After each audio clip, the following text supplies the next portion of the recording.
he, God, proved the believers to be sound through him. Jafar said, this means that God might efface them from their souls. And then, when he has effaced them from their souls, he himself is the replacement of their souls for them. Once the excision of what is other than God's qualities has been effected in the heroic soul, the resultant entity is the sanctified soul, the soul that is replete with only God's qualities. The angelic soul. In the Tafsir, Abraham personifies the sanctified soul. He personifies the conjunction between heroic soul and saintly soul, between al-isharat and Latifa. So that's why I've popped Abraham here.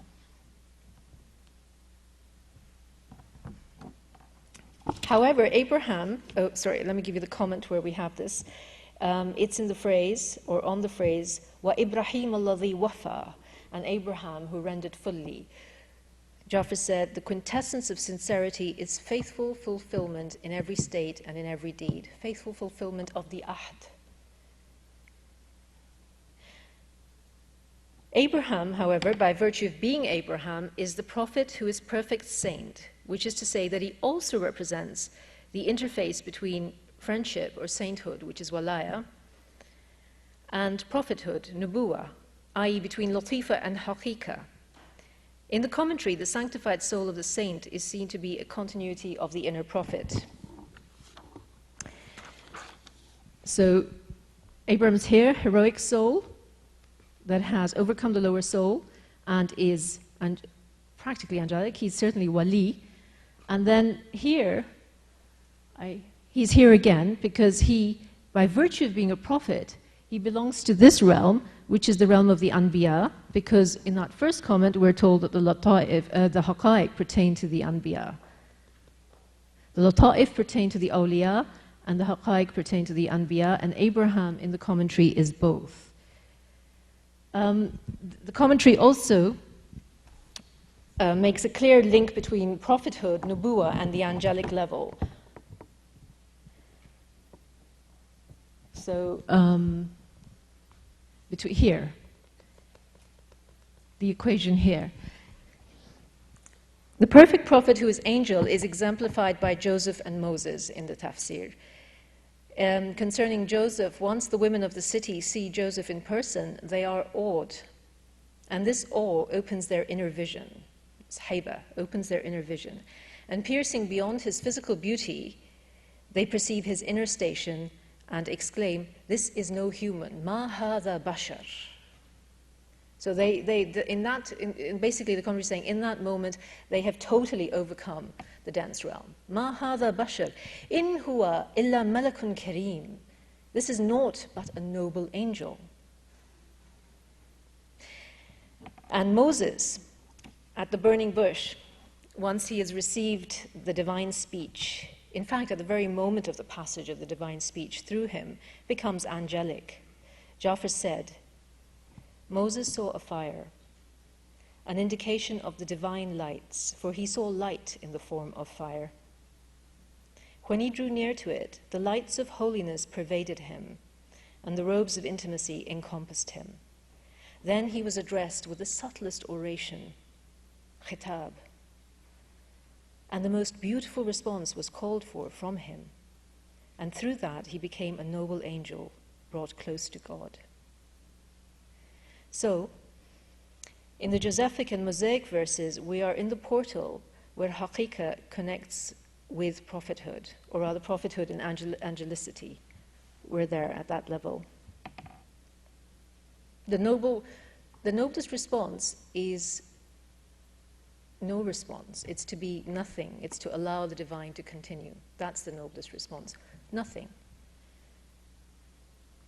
Okay, for the next higher stage, the tafsir comes back to Abraham again. Now, these returns to Abraham serve to underscore that the different states and stations may be found in the same human being. Potentially, all human beings actualized in the realized ones. The Qur'anic Abraham is described in the tafsir as the incarnate saint prophet who confers honor upon the angels. This is actually stated in the Quranic phrase itself, which is at 51:24. The phrase is, Dayf Ibrahim al-Mukramin, the honored guests of Abraham. And we know from extra Quranic material that these were angelic visitors coming to announce to Sarah and Abraham the birth of their son. But that commentary is not really concerned with that. What the commentary picks up on is the word honored. So we were told that the angels, who were honored by virtue of being the guests of Abraham, inasmuch as they were given hospitality by the noblest of creatures, the most manifest of them in chivalry, in murruwa, the most distinguished of them in soul, the most exalted of them in fervor, namely the friend, al-Khalil actually, not wali here, God's blessings and peace upon him. So the sanctified heroic soul, the prophetic saint, is also in this case the prophet who is higher than the archangels. That's why Anbiya are actually above the angelic soul. Although there is that equation, because the Anbiya, the angelic soul at one level is higher than the human, of course, but the Anbiya are higher than the angelics. Okay, coming to the peaks, and I don't want to rush this, but anyway. With Abraham, the exalted status of the Nabi higher than the archangel is sort of gently put to us. And by that, what do I mean? I mean that it's more implicit rather than absolutely blared out. But with the comments on the Prophet Muhammad, it's very clear. And I'm going to quote to you in full the comment on لَقَدْ جَاءَكُمْ رَسُولٌ. There has come unto you a messenger. Ja'far al-Sadiq said, God knows the weakness of his creatures in obeying him, and he informs them of that so that they know that they cannot attain purity through their service of him. That's one, it's so rich, every comment. There you've been told immediately that actually don't think you're going to get there on your own effort. It has to come from God. So God established between himself and them a creature of their own kind in form. Okay? The form is the same. But then God says, لَقَدْ جَاءَكُمْ رَسُولٌ مِّنْ أَنفُسِكُمْ, etc. And Ja'far said, God clothed him, the messenger, from God's quality of pity and mercy, and sent him forth unto creation, the whole of creation, as a faithful ambassador.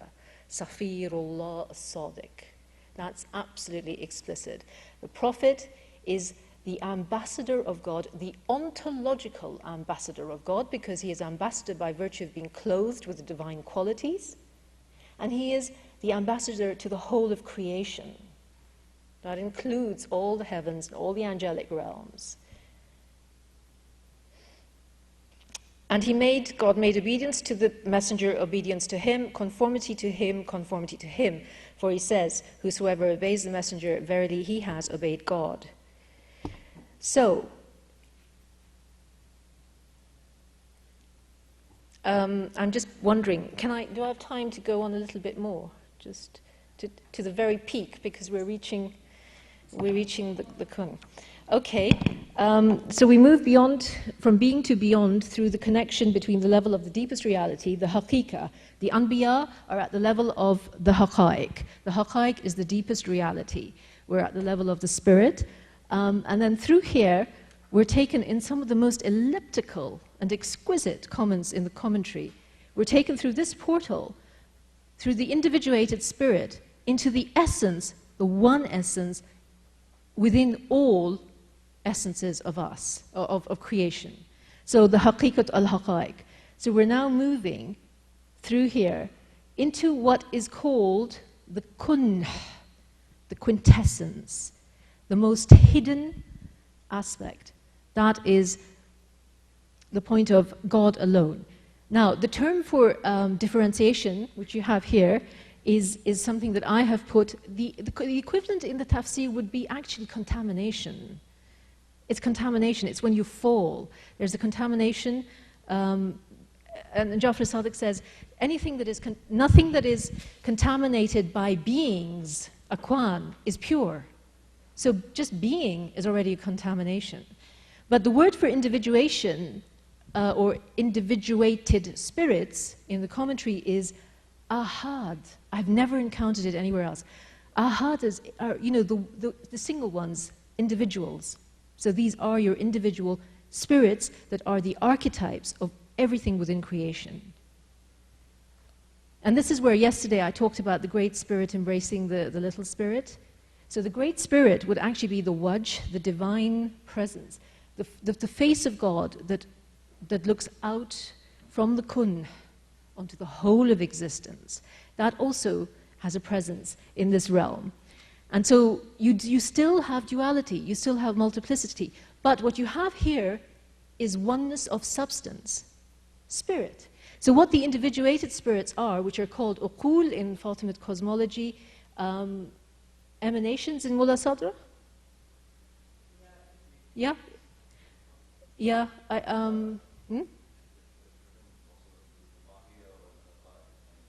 Yeah, I think the Mahia would be up there, wouldn't it? The kun. The Mahia. This is actually Ibn Arabi's, I think Ibn Arabi's Al-Ayana Thabita, exactly.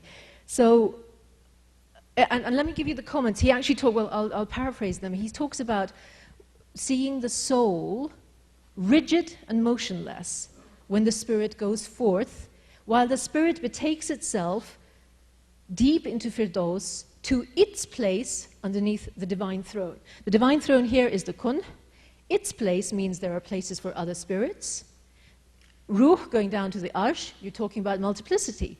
So, single substance, multiple entities, and what the spirits are like etchings within the substance. So if this is the substance of spirit, and then God fashions a consciousness there, the substance is the same, but there is a duality of consciousness. And I think that's why the Fatimids called it cosmology, uqul in their cosmology.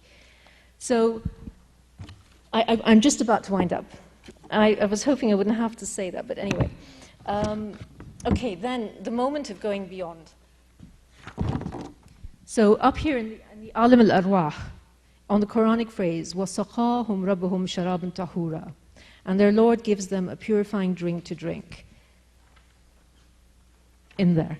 The full comment is, He gives them the divine unity to drink in the inmost self. The inmost self is your haqiqah, your spirit. You drink this, what do you drink? You drink the divine unity. They do not regain their senses except at the eye-to-eye seeing, and the veil on that which is between them and Him is raised. Now here comes this it's really elliptical. The drink is taken in what is taken from Him, i.e. from the drinker. So that part of you drinks, which is going to exit you, okay? So the spirit is drinking, or you could actually apply it at this level as well. The spirit is drinking the divine unity, and no remnant of Him, of the creature, remains in it, in what is taken from Him. And He, God, draws Him, creature, or that thing that has come out, the extracted, He draws him forth into the arena of blissful joy and the divine presence and the divine clasp. The divine embrace, maybe even. Now, the interfacing portal is the divine clasp. Okay? Because the divine clasp starts off with a duality. God is grasping that extracted spirit. But then, the nature of the divine embrace is such that it is a process of dissolution of duality, so that the little spirit is gently reabsorbed into the great one until there remains only the one, the ahad. And he says, for he is the one who unifies the ahad. He is the one who brings all these multiple individual consciousnesses back into a single one. And this is my last quote, if I can find it. Okay. Or last two, maybe. It is related from Jafar concerning his words in Surah Ikhlas, Qul huwa Allahu ahad, concerning the word huwa. The letter ha of the word huwa tells of the immutable reality of God, the kun, while the letter waw is an allusion to that which is hidden from the senses, because the kun is the most hidden. Al-ahad, the One, is the sole one who has no equivalent, for He is the one who unifies the multiple individuations, al-ahad, through reabsorption and dissolution of duality. Then on huwa al-awwalu wal-akhiru wal-zahiru wal-batinu, He is the first and the last, and the manifest and the hidden. Jafar said, God is the one who makes first the first, makes last the last, who manifests the manifest and conceals the hidden. Then these concepts fall away and there remains only He. So the Omega is the Alpha. And if I had time, I would just say that the innermost, on the microcosmic level, the kun is innermost, and you proceed from the outward to the inward. On the macrocosmic, it's the other way around. And the kun is actually the infinite light of God that surrounds all the spheres, all these realms, encompasses them all. So you have microcosmic depth equals macrocosmic height. Both pertain to God. Okay, I think I'll stop there. Thank you.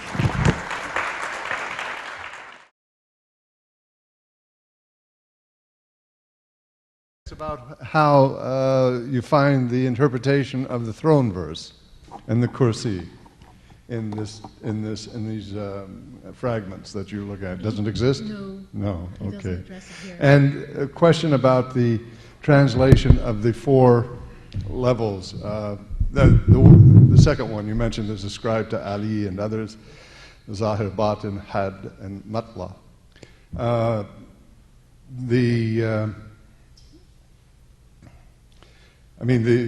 philo to medieval Christian hermeneutic culture has seen matla as the anagogical sense, the sort of the ascending point where you go beyond. Mm.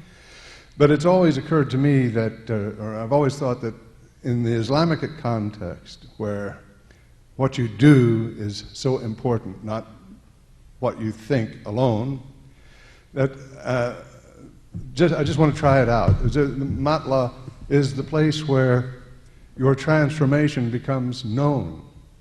That is to say, where your ihsan becomes apparent.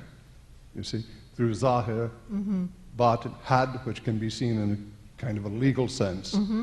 And then after that process, the matla is the end result of how you appear in society. In society, on the external. Not quite as mystical, perhaps, yeah. but it ties in. I think it fits in. Yeah. And actually, you have to have, as it were, at least an adequate perfection, if there is such a thing, of the lower before you proceed to the higher through the matla. There has to be that. And sure, if this is happening, I mean, Kashani, centuries later, put it so well that sincerity, behavior is the gauge of your sincerity. So if this is happening within you, inside at the deeper levels, it should manifest on the outside. And I think that's where that comment on the ibara comes in. Your purity is not, you don't sully your purity. Maybe that's the link. Maybe that's why you chose just that one, that it will manifest, your purity will manifest. But I think, yeah, I agree, and I think it could fit in, couldn't it? With the mystical.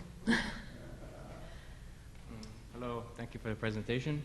I've been reading a lot of Neoplatonism, and the schema here seems to fit very closely to people like Plotinus, Iamblichus. I'm wondering if you could speak to the historical or meta-historical relationship between what we have here and what the Neoplatonists were working on. I don't have a background in philosophy, it's only informal, so but I'm not surprised that this reminds you of that. I think it actually is kind of like this is such an early text. I think it has the seeds, certainly of almost all the later cosmology. On the side there, if you see, have I got a mic? No, it's there. No, you not here. so very.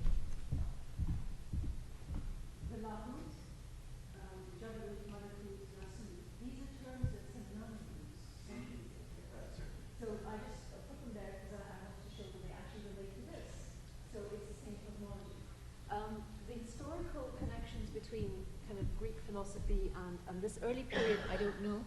I think there may have been something, but no. But more interesting, actually, and more likely historically, is a connection with the four worlds of the Kabbalah And Tom Bloch has brought out a book called Shalom Salam, Mystical Fraternities. And he traces in that the influence of Jafar al-Sadiq on Jewish mysticism. And you know, when you look at Kabbalah and you look at even the interfaces between the four realms, it's very, very similar. I'm not sure which way the influence went, to be honest. I think it could have been both ways, you know, earlier on Jafar or into Islam, because Judaism is older, but then certainly the Kabbalah that is later is influenced by that. Metaphysically, I mean, basically, the Haqqaiq are the same, whatever they're known by, the realities, whatever each different culture calls them. And I'm, you know, as from the spiritual point of view, what's the surprise that it's exactly the same, you know? Farhana, thank you. Just one question about, you place the angelic soul, in a sense, above the human. I'm wondering, does Jafar make any comment about the bowing of the angels, God's command to the angels to bow to the human being who has just been created? And the angelic soul is actually, first of all, not, it's a part, it's the highest level of the human soul.